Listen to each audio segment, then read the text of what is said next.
traveling solo for the first time. I don't know. Hope I don't get lost. Let's go to the other parts of the Jewel Changi. Okay.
Hi guys, this is day 2 of my stay here in Singapore, and I decided to go in Marina Bay Sands area, and I'm gonna go to the Merlion and the back.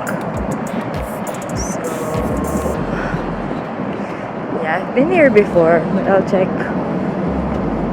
I think there are less people there compared before.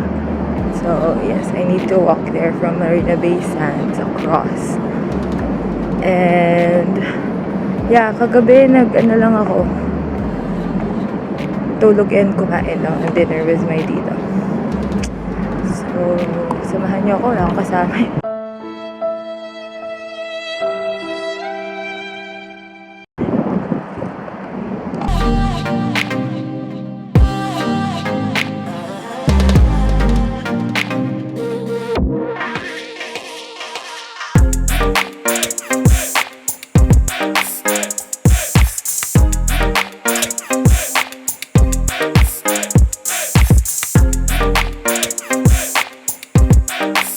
So, a usual Singapore tourist spot is that Marina Bay Sands Hotel.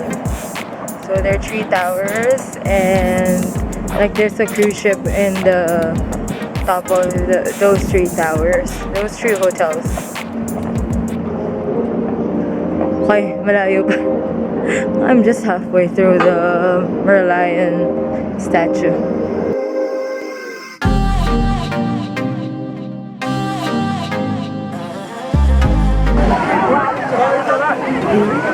So I'm now here at Merlion. That's Merlion, and that's the Marina Bay Sands Hotel. So guys, ang ganda ng view. Yan.